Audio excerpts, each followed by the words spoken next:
और काम तो काम की तरह ही होगा भाई, है कि नहीं है? इससे तो पत्थर अच्छा नहीं सस्ता पड़ता है, हैं? पत्थर जो है वो सस्ता पड़ता है ईंटों से। वहाँ कहाँ पत्थर है? नहीं, वहाँ कहाँ है? यहाँ है, वहाँ कहाँ है?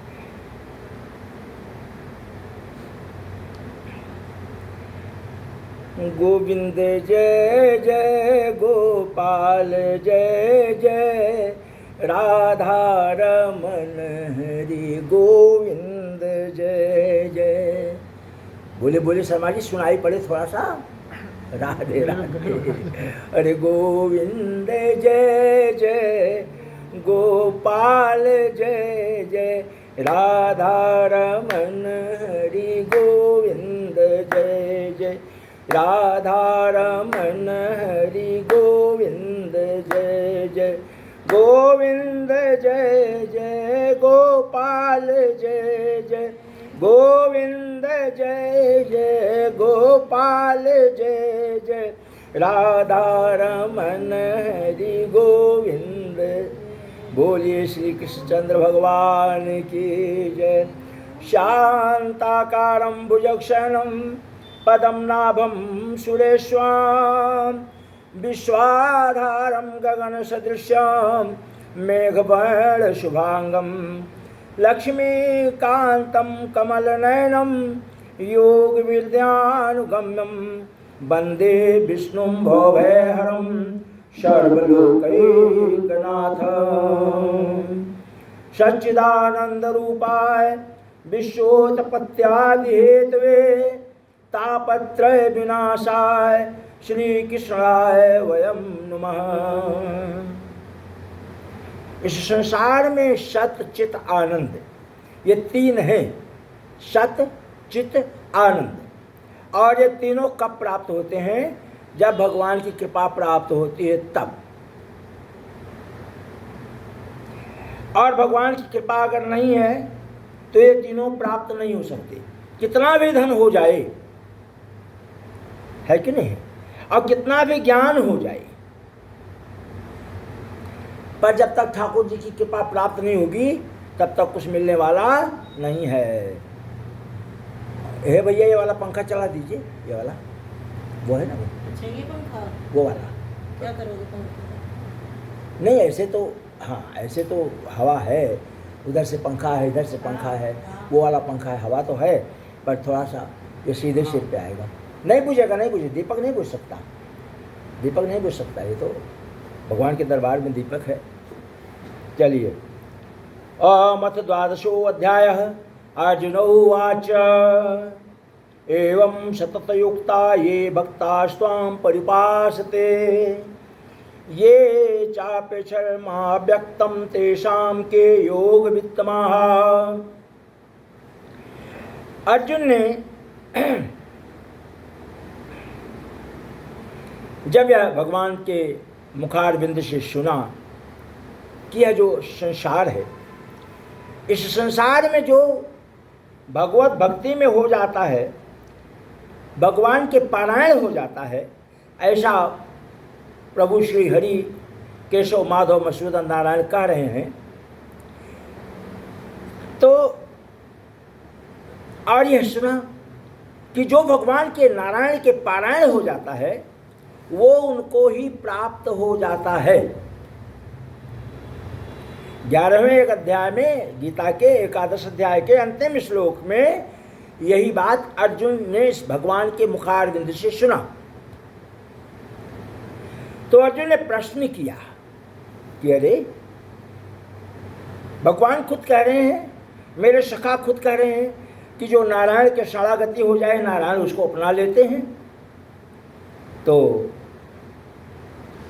प्रश्न करते अर्जुन, एवं सततयुक्ता ये भक्तास्त्वां परिपासते ये चाप्यक्षरमा व्यक्तं तेषां के योग वित्तमाः।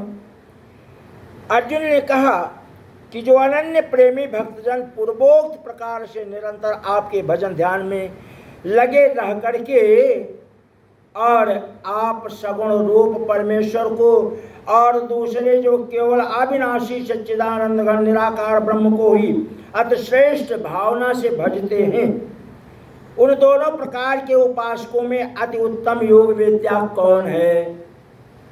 अर्जुन ने प्रश्न किया कि दो प्रकार के लोग हैं। एक तो आपका नित्य प्रतिदिन भजन करते रहते हैं और एक आपके भजन में आपके नाम में ध्यान लगा करके बैठे रहते हैं। बचते तो दोनों हैं, जो ध्यान लगा करके बैठे वो भी हैं, और हम आप ध्यान नहीं लगा पाते तो राम राम राम राम राम राम राम राम कृष्णा कृष्णा कृष्णा कृष्णा कहते हैं ना। तो अर्जुन प्रश्न करते हैं कि दोनों में उत्तम कौन है?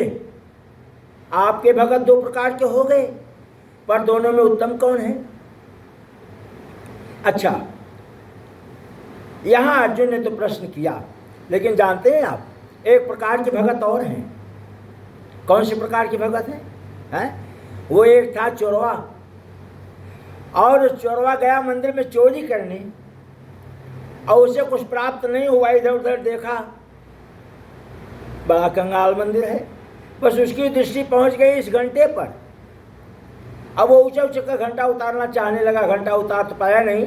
तब उसने क्या किया, भगवान के शंकर के मतलब शिवलिंग पर ही खड़ा हो गया और तब हाथ पहुंच गया। और जैसे हाथ पहुंचा घंटे पर और शिवलिंग पे खड़ा हुआ दोनों पांव रख करके, तैसे भगवान प्रकट हो गए। अरे बोले, तूने तो सब कुछ मुझे अर्पण कर दिया, समझ रहे हैं? अपना तन ही अर्पण कर दिया, बोल क्या चाहिए? तो उसने कहा, आप कौन हो भैया, ये कहाँ से आ गए? मैं तो यहाँ देखा था कोई नहीं है, आप कौन हो? बोले मैं भगवान हूँ, मांग ले जो कुछ मांगना है। अरे आए हो भगवान, घंटा उतारने आया था, आप कैसे उतारूँ? तुम तो सवेरे गवाही दे दोगे। नहीं नहीं, रुक जा, भागने लगा। चोर है ना, भागने, रुक जा। अच्छा जा, मेरे नाम से अब तेरा स्थान बनेगा, तेरे नाम से मेरा स्थान बनेगा, तेरे नाम से मेरा स्थान बनेगा। अभी मुझे याद आ जाएगा कौन सा स्थान है, बड़ा सुंदर स्थान है। भगवान मतलब भगवान की वहां प्राकट्य हुई है और वो 12 शिवलिंग में उनका नाम है ना? यही भगत है। तो ये भी भगत हैं। तो दो प्रकार के तो भगवान अपने मुंह से कह रहे हैं, और तीसरे प्रकार के भगत ये हैं। राधे राधे। चोर भगत। तो भगवान कहते हैं कि मय्यावेश मनो ये मानित्य युक्ता उपासते श्रद्धया पर्योपेतास्ते में युक्तमा मता। भगवान कहते हैं कि देखो अर्जुन, मुझ में मन को एकाग्र करके निरंतर मेरे भजन ध्यान में लगे हुए जो भगत जन अतिशय श्रेष्ठ श्रद्धा से युक्त होकर के मुझ सगुण रूप परमेश्वर को भजते हैं, वे मुझको योगियों में अति उत्तम योगी मान्य हैं, अर्थात वो उत्तम योगी कहे जाते हैं। परंतु जो पुरुष इंद्रियों के समुदाय को भली प्रकार बस में करके मन बुद्धि से परे सर्वव्यापी अकथनीय स्वरूप और सदा एक रस रहने वाले नित्य अचल निराकार अविनाशी सच्चिदानंद घन ब्रह्म को निरंतर एक ही भाव से ध्यान करते हुए बसते हैं, वे संपूर्ण भूतों के हित में रत और सब में समान भाव वाले योगी मुझको ही प्राप्त होते हैं। दोनों प्रकार के भक्तों का भगवान ने वर्णन किया और कहा कि उन सच्चिदानंद घन निराकार ब्रह्म में आसक्त चित्त वाले पुरुषों के साधन में परिश्रम विशेष है, क्योंकि देहाभिमानियों के द्वारा अव्यक्त विषय गति दुख पूर्वक प्राप्त हो जाती है। ये तु सर्वाणि कर्माणि मयि सन्न्यस्य मत्पराः अनन्येन योगेन मां ध्यायन्त उपासते। परंतु जो मेरे पारायण रहने वाले भक्तजन संपूर्ण कर्मों को मुझ में अर्पण करके मुझ सगुण रूप परमेश्वर को ही अनन्य भक्ति से निरंतर चिंतन करते हुए भजते हैं, वे भी मुझे बहुत ही प्रिय हैं। तेषामहं समुद्धता मृत्यु संसार सागरात।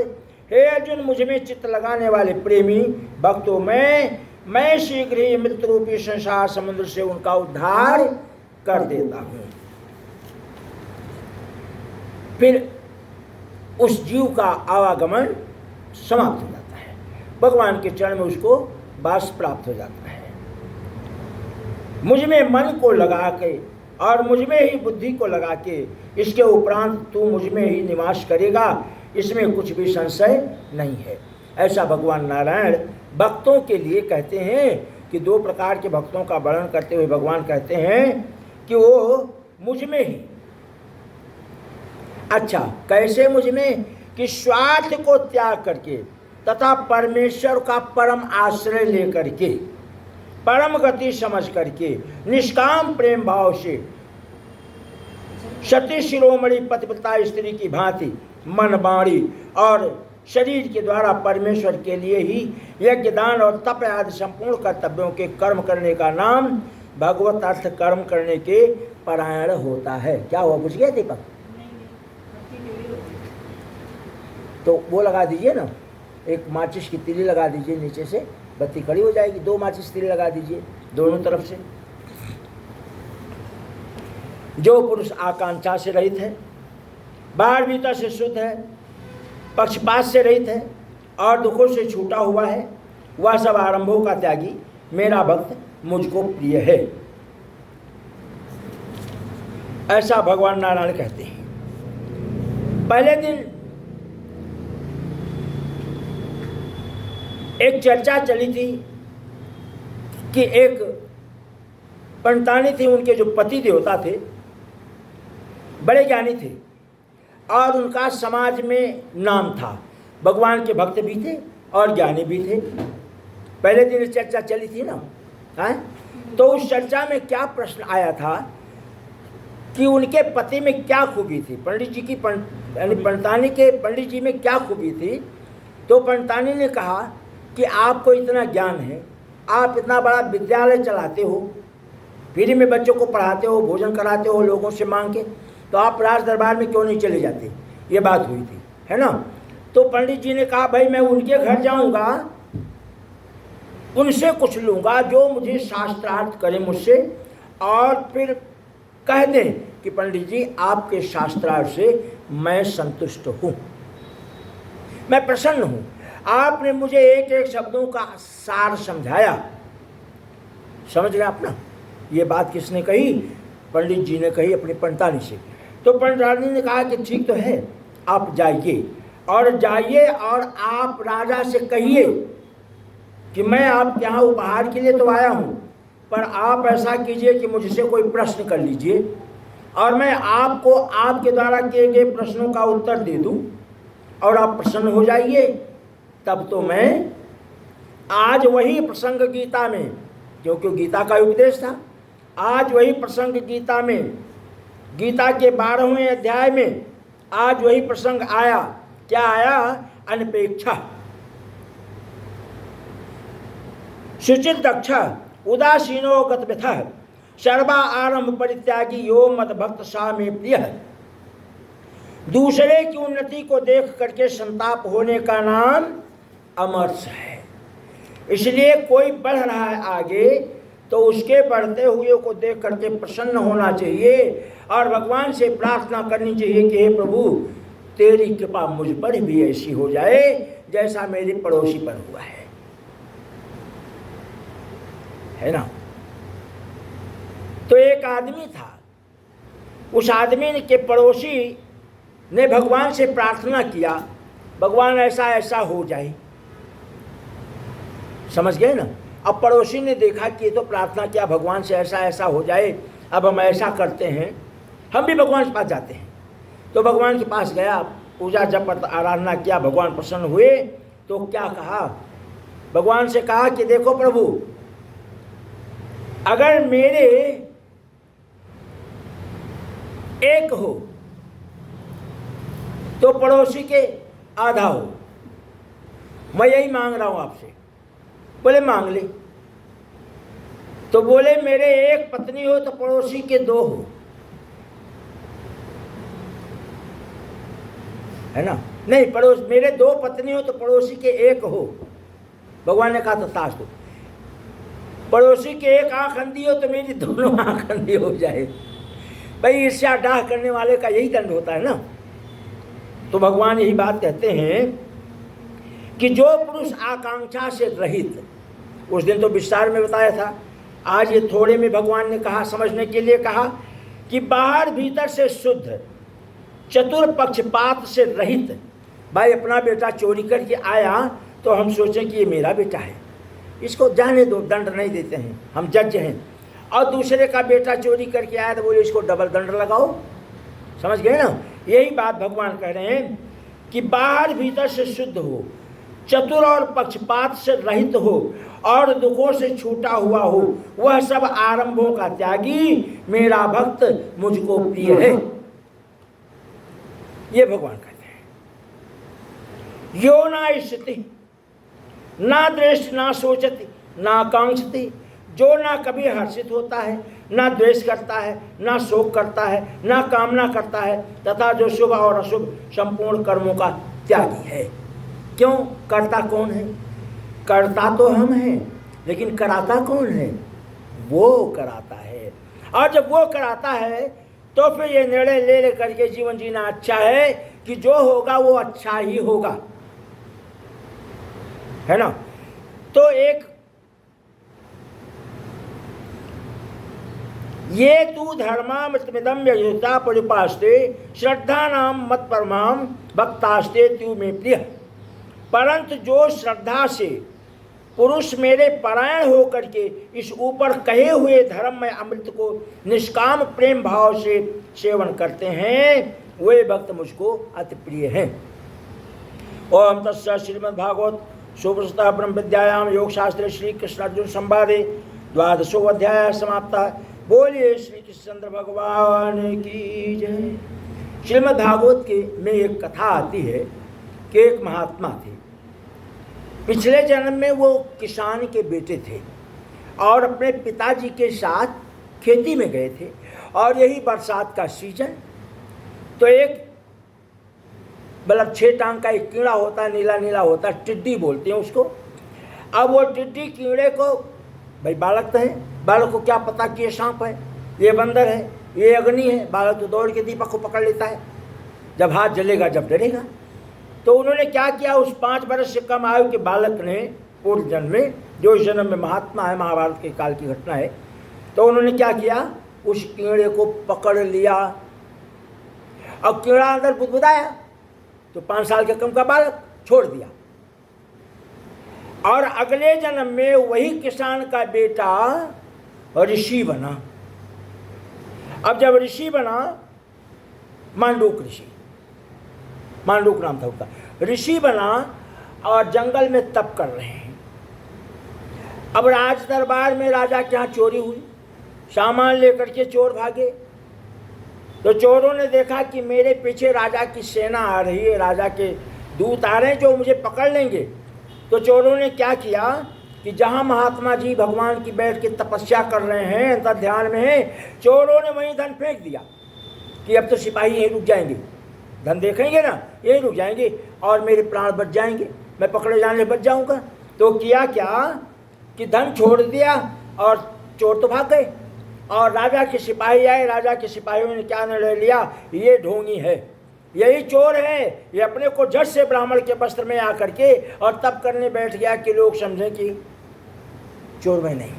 राजा के सेवकों ने ब्राह्मण देवता को पकड़ा बाँह को और उठाया, घोड़े पर बैठाया और ले जाकर के जेल में बंद कर दिया। और अगले दिन न्याय हुआ जब, तो न्यायालय में जब राज दरबार में पेश किए गए ब्राह्मण देवता, तो राजा ने न्याय दिया। राजा ने क्या न्याय दिया, राजा ने कहा कि एक भाला जमीन में गाड़ दिया जाए और इस भाले के नोक पर इस महात्मा को बैठा दिया जाए। जैसे भाले की नोक गुदा के रास्ते से धीरे धीरे इसके वजन से दबेगा, पेट में घुसेगा, तड़फ तड़फ करके इसकी मृत्यु हो जाएगी। ये भारतवर्ष का दंड का विधान था, बिरयानी खिलाने का विधान यहाँ नहीं था, इसलिए इसको सोने की चिड़िया कहा जाता था। यहाँ चोरी चकारी बलात्कारी हत्यारी ये सब कुछ नहीं था। कितना बढ़िया देश था, तो यहाँ का कानून भी बढ़िया था, है ना। तो महात्मा जी को पकड़ के बैठाया गया, और जब भाले की नोक पे जैसे ही बैठाया गया, मतलब बैठा के हटे भी नहीं थे, इधर बैठाया, छोड़ने वाले थे, राजा जोर से चिल्लाया क्योंकि कीटाणु को उतना ही तकलीफ हुआ था। तो राजा जो अरे उतारिए उतारिए उतारिए, बहुत बड़ी हत्या हो जाएगी, बहुत बड़ा पाप हो जाएगा, तत्काल उतारा गया उनसे। तो महात्मा ने क्या कहा जानते हैं? मांडूक ऋषि ने कहा कि राजन, आपने मेरे देश के धर्म के अनुसार कार्य किया है। भाई वो वकील को क्या पता कि असली बात क्या है?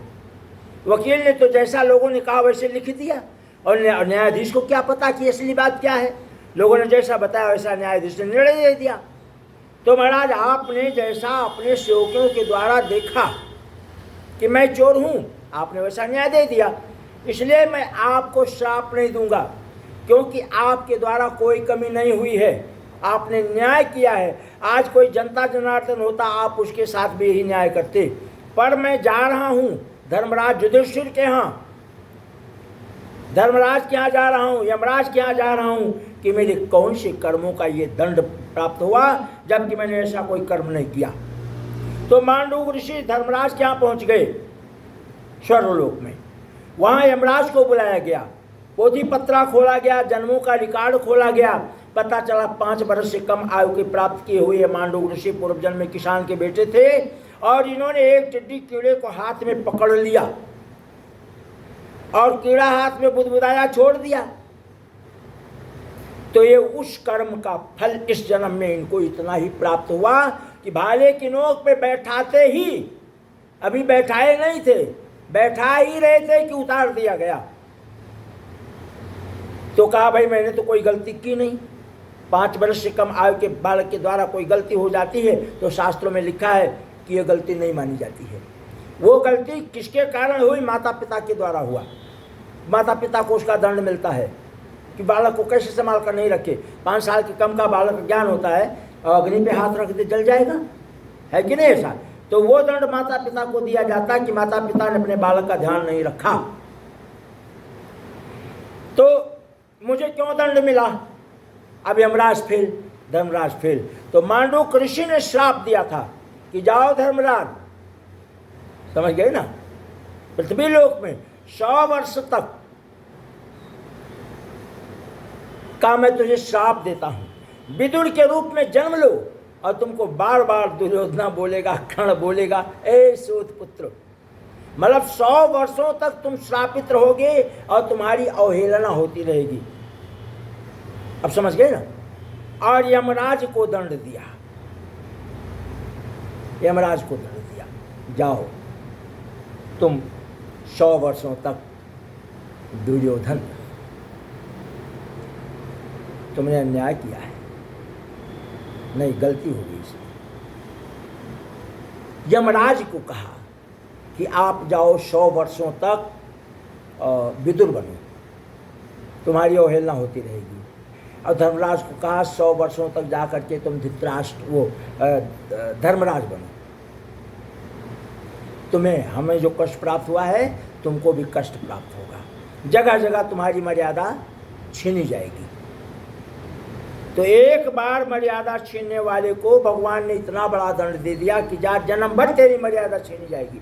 इसलिए भगवान कहते हैं कि जीवन में कभी ऐसी कोई गलती नहीं करनी चाहिए कि जिससे इदम शरीरम कौन्तेय क्षेत्र मित्र विधीयते। 13वां अध्याय भगवान कहते हैं कि श्री भगवान ने कहा है अर्जुन, ये जो शरीर अर्थात इसको क्षेत्र कहा गया है, खेती जैसा, जमीन जैसा, ये जो शरीर है क्षेत्र। अब क्षेत्र का यहाँ अर्थ लिखते हैं कि जैसे खेत में बोए हुए बीजों का उनके अनुरूप फल समय पर प्रकट होता है, वैसे ही इसमें बोए हुए कर्मों के संस्कार का रूप बीजों का फल समय पर प्रकट होता है। इसलिए इसका नाम क्षेत्र कहा गया है। शरीर को क्षेत्र कहा गया क्योंकि मेरे द्वारा जो अच्छा कर्म होता है, मेरे द्वारा जो बुरा कर्म होता है, अपने समय पर ही वो प्राप्त होता है।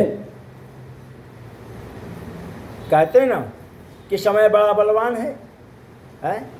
और माली सींचे 100 घड़ा पर तभी फल आएगा जब ऋतु आएगी, ऋतु आए फल होए।